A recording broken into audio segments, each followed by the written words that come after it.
so I get picked up.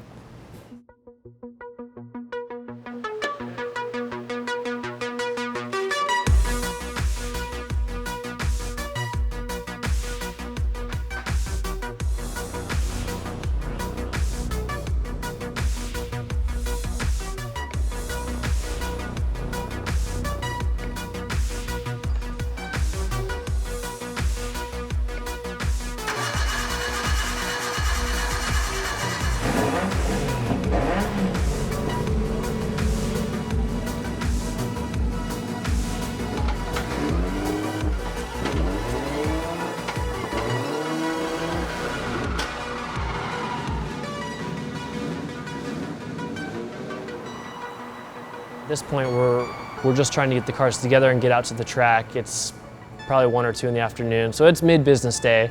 And so I take the car around, which obviously the cars are extremely loud.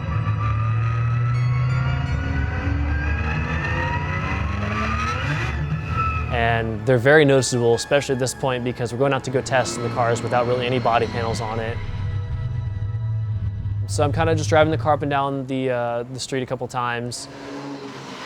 I know the cars are loud, so I'm just trying to just make sure the car's working, but at the same time doing what I can to be courteous to our neighbors in our complex. And we tried to do what we could, just kind of run them up and down, but unfortunately got a little bit in trouble kind of doing it to this day, just because the timing was really honestly just wrong. So.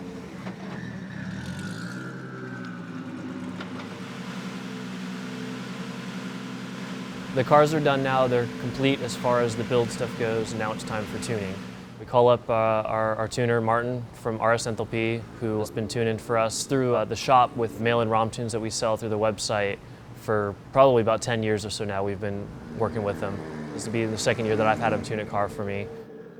So we called him up so we can get some dyno time to get the cars tuned and ready for the season.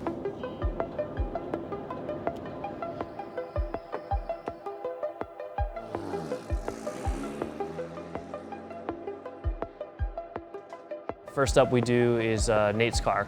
His goes without a flaw.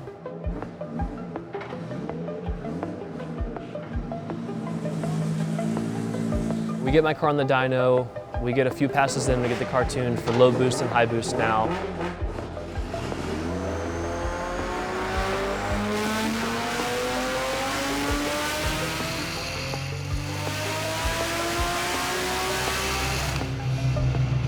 We get the tune cleaned up for the car with without the nitrous on.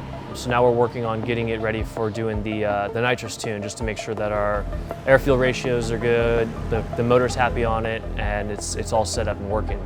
We tried to do a pull with the nitrous activated, and we weren't getting any spray. The solenoids weren't opening. So we had to do a little bit of diagnosing at the dyno to try and figure out what was going on.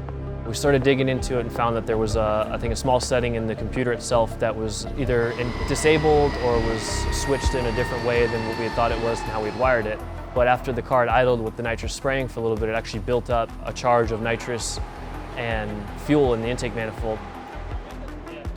So when we went to fire up the ECU again to change the settings in the computer, at that point, the ECU fired all the cylinders on startup to clean out old gas from when the car shuts off. But being that we had a bunch of nitrous and fuel stored in the intake manifold, it created a massive nitrous backfire.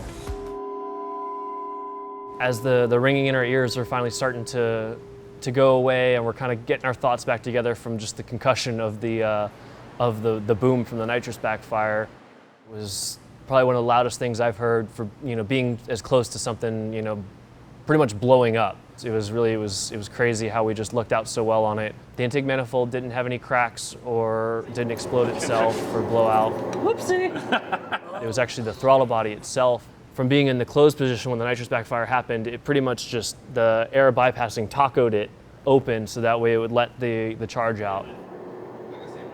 So at that point we didn't have a spare throttle body on us. We kind of just took the car bare bones to the dyno to get the tuning done. We knew at that point we were kind of done for the night.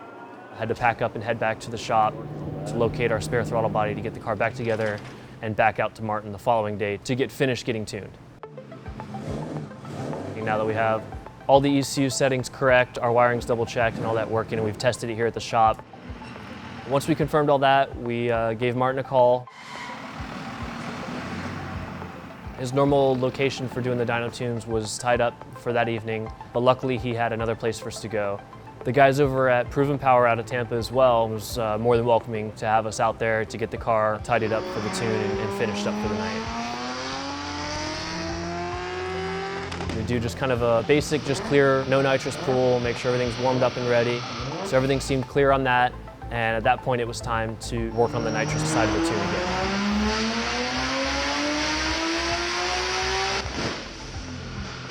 We go to do our first pool, and everything works just as it should, just as it was working last year. It comes on when it needs to, the RPMs. It gets the turbo spool in about 2,500 to 2,800 RPMs sooner than what it would without it.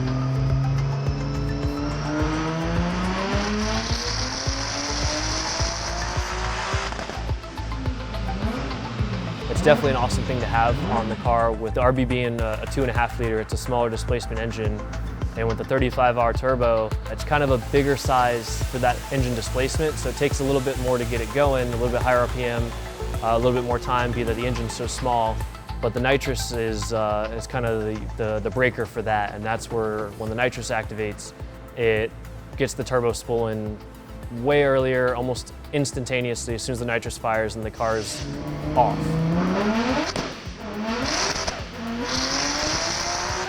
After the tunes were both finalized and working and running and proven, my car made 770 wheel horsepower and like 600 foot-pounds of torque, and it made over 500 foot-pounds of torque from about 3,800 all the way to 7,800 where it fully revs out to. So the power band I have with the nitrous is amazing. It's awesome. It's low, it's high-end, plus the car revs really high, and it sounds really awesome, so I'm stoked on it.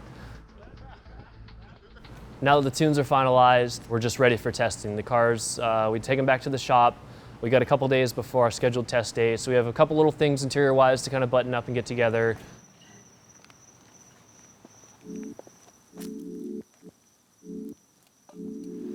For getting the cars ready for testing, I'm pretty adamant and pretty familiar with our alignment machine. I kind of just OCD on it sometimes, and I'll spend hours under a car.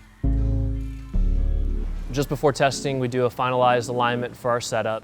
Some camber adjustments, some toe adjustments from our dyno alignment, which is more of a flat setup. So we kind of toed in the car a bit.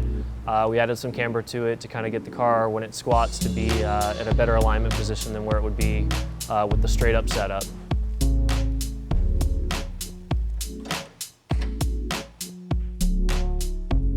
Being that we have made the change to go with Fortunato for our coilovers for the year, it's a bit of a new ground for me, myself personally. We gave them more or less a baseline of what we had in our heads, or an idea of what we thought we need to be at to start off the season before actually spending the 2 days that we had planned with setting the cars up with them to get them dialed in and going.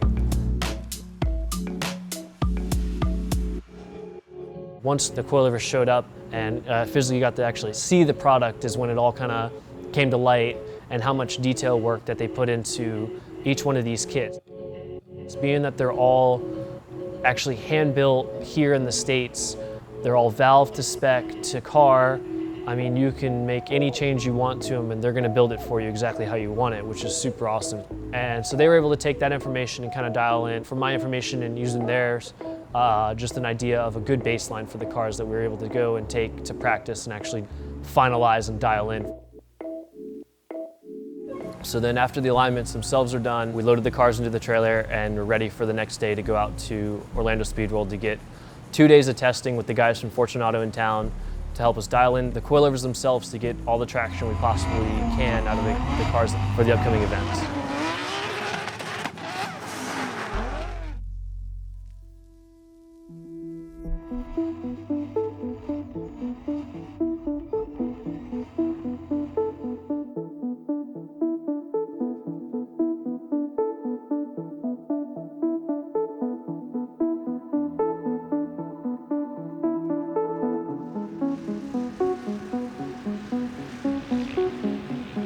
Got about 5 hours or so reserved at the track to go drive and get the cars set up. It's just to get the cars put through their paces, make sure everything's good. At that point, we started doing our alignment setups and our coilover adjustments to get more traction, more grip, more bite, everything out of the car to get him set up for the upcoming FD Atlanta event.